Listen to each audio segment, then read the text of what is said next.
복음주의는 뭐냐면요, 16세기 1500년도죠 16세기 루터의 이신칭의 사상으로부터 시작됩니다.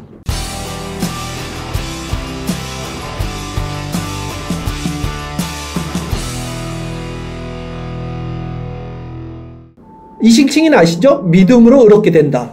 그리고 이 이신칭의가 복음주의의 핵심이에요. 당시에 로마 카톨릭의 공로주의라는 것이 있었습니다. 믿음 플러스 행위, 이것이 공로주의였는데요. 이 공로주의의 반동으로 생겨난 것이 종교개혁이었어요. 이 종교개혁을 프로테스탄트라고 하죠. 그러니까 프로테스탄트라는 말은 개신교라는 말과 같은 거예요. 그래서 이 개신교, 프로테스탄트가 일어났는데 여기서의 핵심이 믿음 플러스 행위, 공로가 아니고 오직 믿음으로만 우리는 구원을 받는다. 이것이 복음주의의 시작점이고 핵심이 되었다는 거예요. 그래서 당시 복음주의라는 말은 프로테스탄트, 개신교 신학 안에서 루터교가 있었고요. 개혁주의, 칼빈으로 시작한 찌빙글리, 칼빈, 블링거 이런 사람들로 시작한 개혁주의가 있었고요. 또 재침례파라는 어떤 사상들도 있어요. 재침례파는 재세례파와 같은 거죠. 복음주의 따로 개혁주의 따로 나눠지지 않았어요. 언제? 16세기 때 종교개혁이 일어날 때는 같은 동일어였어요. 그런데 이후 종교개혁 후예들이 있죠. 각 지역과 전통에 따라서 방향성과 성질이 달라지면서 그 개념에 대한 변질 또는 변화가 일어나게 됩니다. 복음주의 안에서의 변질과 변화들이 후에 일어나게 돼요. 그리고 그 변화의 기점이 18세기였어요. 그러니까 16세기 땐 같은 의미였는데 복음주의와 개혁주의가 18세기 돼서는 완전히 나눠지는 계기가 일어난 것입니다. 17세기가 지금 뛰어넘었잖아요. 16세기에서 18세기. 그러면 17세기 때는 무엇이 일어났냐? 개혁주의 노선에서는요 17세기가 굉장히 중요해요. 개혁주의에서는 소위 개혁파 정통주의 시대가 17세기입니다. 그러니까 1600년에서 1700년도가 개혁파 정통주의라고 해서 개혁주의가 완전하게 성립된 시기가 이 100년이에요.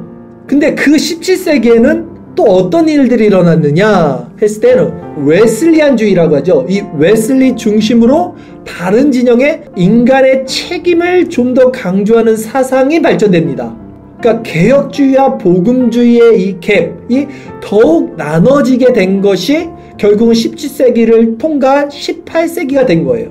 그러니까 복음주의는요 왜 개혁주의와 다르게 이 17세기 18세기로 넘어가면서 이런 다른 사상 또 인본주의적 사상들을 수용했냐?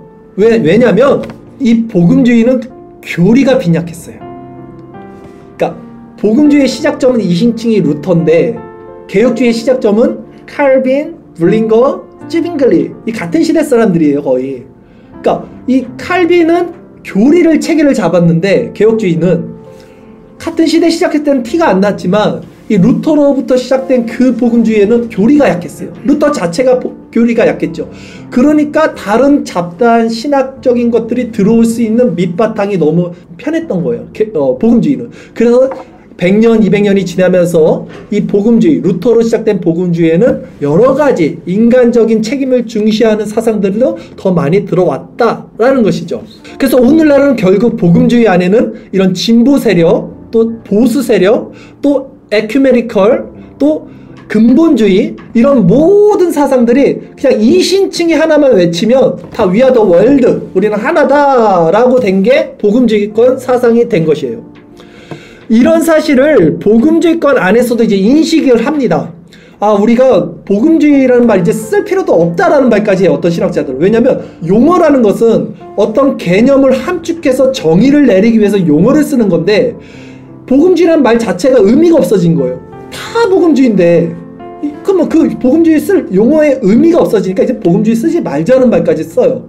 근데 어쨌든 복음주의가 가지고 있는 특징은 중요했기 때문에 이 복음주의권 안에 있는 신학자들이 그러면 참된 복음주의, 바른 복음주의를 우리는 좀 나눠야 될 거 아니냐, 우리가 다 진보 막 이런 사람을 다 받아들일 수는 없지 않냐. 그러니까 우리 복음주의를 지키자 하는 측면에서 복음주의 안에서 이것이 바른 복음주의다 라는 기준을 세웠어요. 이 네 가지 사항을 세웠는데 이 키워드는 다음과 같습니다. 첫째는 뭐냐면요, 성경 중심. 우리가 복음주의다 라고 말했을 때는 제일 중요한 건 우리는 성경 중심이다 라는 거예요. 오직 성경, 오직 말씀 중심이다. 또 복음주의권에서 말하는 두 번째 중심 핵심 키워드는 뭐냐면 십자가입니다. 그쵸? 십자가 빼놓지 않아요. 십자가, 오직 십자가, 은혜, 이거예요. 또 복음주의권에서 말하는 세 번째 키워드는 뭡니까? 회심이에요. 회심을 말하지 않는 복음주의는 우리 인정하지 말자라고 이들이 말하는 거예요. 네 번째 복음주의 키워드는 뭡니까? 성화예요. 성화. 삶의 실천, 전도와 구제예요. 그래서 복음주의권에서 남을 돕는 이 구제를 엄청 열심히 하고 전도를 엄청 열심히 하죠. 그러니까 최소한 우리가 복음주의라고 말할 때는 이 네 가지를 가진 신앙을 우리는 복음주의 신앙이라고 하자라고 복음주의권 안에 있는 신학자들이 정립을 한 거예요. 첫 번째 뭐였어요? 말씀, 성경. 두 번째는 십자가. 세 번째는 회심주의. 회심이 있어야 돼요, 분명히. 그리고 네 번째는 그거에 대한 열매, 전도와 어떤 성화와 어떤 삶의 실천과 구제, 이런 것들이 있어야 되는 것을 복음주의라고 하자라고 명시를 한 것입니다.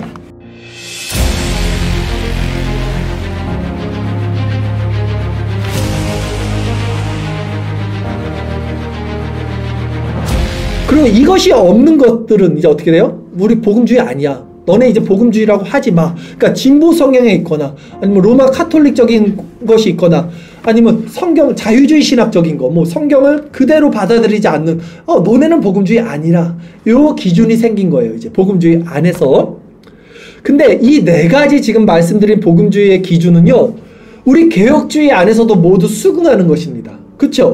우리 개혁주의 안에서 오직 성경 말하잖아요. 그리고 십자가, 예수 그리스도의 속죄함, 수동순종, 이게 다 십자가잖아요. 그리고 회심, 중생과 회심 거듭남 분명히 말하고 있고요. 또 거기서 말하는 전도와 구제는 뭡니까? 성화의 열매예요, 우리가 말하고 있는. 그러니까 바른 복음주의 안에는 개혁주의에서도 수용할 수 있는 교집합적인 부분이 있다라는 거예요. 이게 중요한 거예요. 이제 복음주의라고 우리가 멸시하는 것이 아니라 바른 복음주의에서 말하는 네 가지 사항을 갖고 있다면 그들은 우리가 수용할 수 있다라는 것이죠.